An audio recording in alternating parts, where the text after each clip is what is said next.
তো hello' dear friends, মই আজি হাঁহৰ কাৰণে নতুনকৈ এটা হাঁহৰ ঘৰ বনাই দিছোঁ। চাওক, হাঁহ পোৱালিখিনিৰ কাৰণে। তো আজি হাঁহ পোৱালিখিনিৰ বয়স 19 দিন হ'ল আৰু সিহঁতৰ বৰ্ডিংটো ভাঙি দিয়া হ'ল। আৰু হাঁহ পোৱালিখিনি মই দিনত ইয়াতে ৰখা ব্যৱস্থা কৰিম আৰু ৰাতি হ'লে ফাৰ্মলৈ লৈ যাম।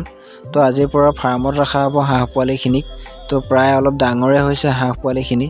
আৰু এইটোৱে চাওক, মই টিঙেদি বনাই দিয়া ঘৰ। আৰু এইখিনি টিং মোৰ আগৰ পুৰণা টিঙে আছিলে, ঘৰৰে টিং।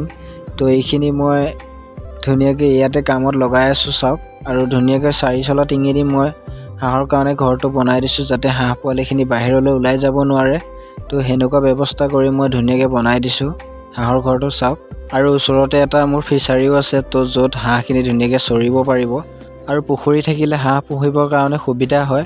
আৰু এইখন মোৰ চাওক, ওচৰতে আছে লোকেল মুৰ্গীৰ ফাৰ্ম। তো ইয়াতো মই লোকেল মুৰ্গী পুহোঁ আৰু বৰ্তমান মই মুৰ্গীখিনি বিক্ৰী কৰা হ'ল। নতুনকৈ আকৌ তাত লোকেল মুৰ্গী ভৰাম এইবাৰ।